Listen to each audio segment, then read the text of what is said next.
ಬಯಲು ಸೀಮೆ ಚಿಕ್ಕಬಳ್ಳಾಪುರದಲ್ಲಿ ಮಳೆಯೋ ಮಳೆ. ಒಂದೇ ಮಳೆಗೆ ಚಿಕ್ಕಬಳ್ಳಾಪುರದಲ್ಲಿ ಹತ್ತಾರು ಅವಾಂತರಗಳಾಗಿದೆ. ಭಾರಿ ಮಳೆಗೆ ರಸ್ತೆಗಳು ಜಲಮಯವಾಗಿದೆ, ಸಂಚಾರವಂತೂ ಅಯೋಮಯವಾಗಿದೆ.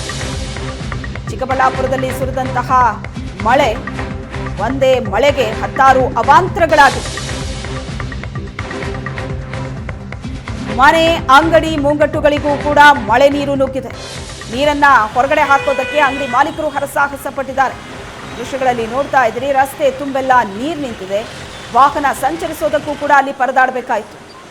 ಎಲ್ಲ ನೋಡಿದ್ರೂ ಅಲ್ಲಿ ನೀರು. ಮನೆ, ಅಂಗಡಿ, ಮುಂಗಟ್ಟುಗಳಿಗೆ ನೀರು ನುಗ್ಗಿ ಸಾಕಷ್ಟು ಅವಾಂತರಗಳಾಗಿದೆ. ಸುರಿದಂತ ಒಂದೇ ಮಳೆಗೆ ಚಿಕ್ಕಬಳ್ಳಾಪುರದಲ್ಲಿ ಹತ್ತಾರು ಅವಾಂತರಗಳಾಗಿದೆ. ನಗರಸಭೆ ಅಧಿಕಾರಿಗಳ ವಿರುದ್ಧ ಸಾರ್ವಜನಿಕರು ಆಕ್ರೋಶ ಹೊರಹಾಕಿದ್ದಾರೆ.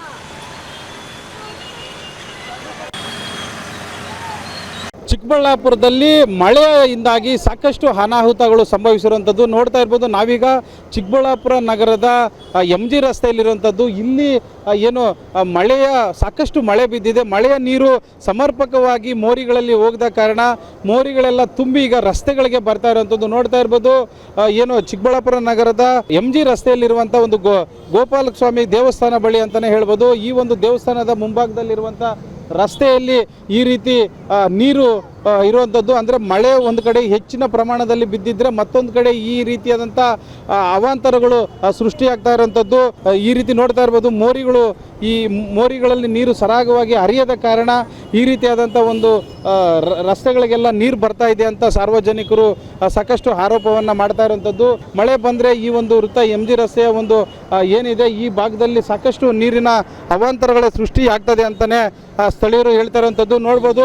ಎಲ್ಲ ಅಂಗಡಿ ಮುಂಗಟ್ಟುಗಳಲ್ಲೂ ಮುಂದೆ ಕೂಡ ಜನ ಸ್ವಚ್ಛತೆಯನ್ನು ಮಾಡ್ತಾ ಇದ್ದಾರೆ. ಅಂದರೆ ಈ ಒಂದು ಚರಂಡಿ ಇದೆ, ಈ ಮೋರಿಗಳೆಲ್ಲ ಕೂಡ ತುಂಬಿ ಈಗ ಅಂಗಡಿಗಳ ಕಡೆಯೂ ಕೂಡ ಬರೆದುವಂಥ ದೃಶ್ಯಗಳೀಗ ನೋಡ್ತಾ ಇರ್ಬೋದು. ಸಾರ್ವಜನಿಕರು, ಅಂಗಡಿ ಮಾಲೀಕರು ಕೂಡ ಇದ್ದಾರೆ. ಬನ್ನಿ ಅವ್ರನ್ನೇ ಮಾತಾಡಿಸುವಂಥ ಪ್ರಯತ್ನ ಮಾಡಿ. ಏನು ಹೇಳ್ತಾರೆ ಸರ್? ಮಳೆ ಬಂದರೆ ಇಲ್ಲಿ ಈ ರೀತಿ ಅವಾಂತರ ಆಗ್ತದೆ, ಏನು ಸಮಸ್ಯೆ ಆಗ್ತೈತೆ?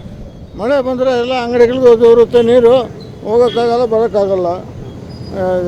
40 ವರ್ಷದಿಂದ ಹಿಂಗೈತೆ. ಇಲ್ಲಿ ಮತ್ತೊಂದಷ್ಟು ಅಂಗಡಿ ಮಾಲೀಕರಿದ್ದಾರೆ ನೋಡ್ತಾ ಇರ್ಬೋದು.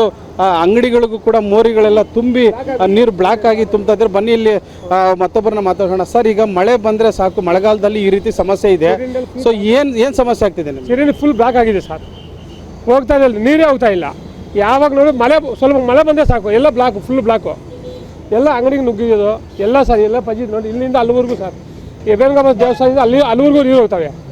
ಕ್ಲೀನಾಗಿ ಮಾಡಲ್ಲ, ಡ್ರೈನೇಜ್ ಎಲ್ಲ ಬ್ಲಾಕ್ ಆಗಿಬಿಟ್ಟಿದೆ, ತೆಗಿಯಲ್ಲ, ಕಿವಿಗೆ ಹಾಕ್ಕೊಂಡಲ್ಲ ಯಾರು, ಸುಮ್ಮನೆ ಹೇಳ್ತಾರೆ ಹೋಗ್ತಾರೆ ಅಷ್ಟೇ ಸರ್, ಏನು ಇದು ಮಾಡಲ್ಲ. ಅಂದರೆ ಇವತ್ತು ಮಳೆ ಹೆಚ್ಚಾಗಿ ಬೀಳ್ತು, ಅದ್ರ ಜೊತೆಗೆ ನಗರಸಭೆಯವ್ರಿಗೆ ಏನಾದರೂ ಮೊದಲು ಹೇಳಿದರೆ ಸ್ವಚ್ಛತೆ ಮಾಡಿದ್ದಾರೆ ಇಲ್ವಾ? ಅವರು ಮೇಲ್ಗಡೆ ಇದು ಮಾಡ್ಕೊಂಡು ಹೋಗ್ತಾರೆ ಸರ್, ಒಳಗಡೆ ಇದು ಗಲೀಜೆಲ್ಲ ಹಂಗೆ ಇದೆ ಸರ್, ಒಳಗಡೆ ತೆಗಿಯಲ್ಲ, ಅದು ಬ್ಲಾಕ್ ಆಗಿದೆ ಸರ್. ಎಲ್ಲ ಚರಂಡಿ ಎಲ್ಲ ಬ್ಲಾಕ್ ಆಗಿದೆ, ಕ್ಲೀನ್ ಮಾಡ್ತಾ ಇಲ್ಲ. ಕ್ಲೀನ್ ಮಾಡಿದ್ರೆ ಎಲ್ಲ ಸರಿ ಹೋಗುತ್ತೆ, ಹೋಗ್ತಾ ಇಲ್ಲ ನೀರು, ಮುಂಚೆಗೆ ಹೋಗ್ತಾನೆ ಇಲ್ಲ. ಅಲ್ಲಿಂದ ಬರುತ್ತೆ ನೀರು, ಪರ್ಸ್ಗೆ ಚರಂಡಿ ಸಾಗಾಗ್ತಾ ಇಲ್ಲ, ದೊಡ್ಡದು ಮಾಡಬೇಕು, ಆಗ್ತಾ ಇಲ್ಲ, ಎಲ್ಲ ಬ್ಲಾಕ್ ನೋಡಿ, ಅಲ್ಲಿಂದ ಬರುತ್ತೆ, ಇಲ್ಲೆಲ್ಲ ಬ್ಲಾಕ್ ಆಗಿ ಮುಂದಕ್ಕೆ ಹೋಗಲ್ಲ ನೀರು. ಎಸ್, ಇದು ಸಾರ್ವಜನಿಕರು ಹೇಳ್ತಾ ಇರೋದು. ಅಂದರೆ ಪ್ರತಿ ಬಾರಿ ಮಳೆ ಹೆಚ್ಚಾಗಿ ಬಂದಂಥ ಸಂದರ್ಭದಲ್ಲಿ ಈ ರೀತಿ ಮೋರಿಗಳು ಸರಾಗವಾಗಿ ಹರಿತಾ ಇಲ್ಲ. ಹೀಗಾಗಿ ಮೋರಿಗಳಲ್ಲಿ ತುಂಬಿ ಈಗ ಅಂಗಡಿ ಮುಂಗಟ್ಟುಗಳಿಗೂ ಕೂಡ ನೀರು ನುಗ್ತಿದೆ ಅಂತ ಹೇಳ್ತಾ ಇರೋಂಥದ್ದು. ಇದು ಚಿಕ್ಕಬಳ್ಳಾಪುರದಲ್ಲಿ ಕಂಡು ಬರ್ತಾ ಇರುವಂಥ ದೃಶ್ಯಗಳು. ಚಿಕ್ಕಬಳ್ಳಾಪುರದಿಂದ ಕ್ಯಾಮ್ರಾಮನ್ ಅಮರೇಶ್ ಜೊತೆ ರವಿಕುಮಾರ್, ಏಷ್ಯಾನೆಟ್ ಸುವರ್ಣ ನ್ಯೂಸ್.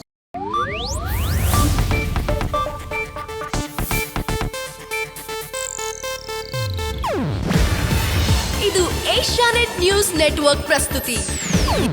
ನೀವು ನೋಡ್ತಿದ್ದೀರಾ ಏಷ್ಯಾನೆಟ್ ಸುವರ್ಣ ನ್ಯೂಸ್.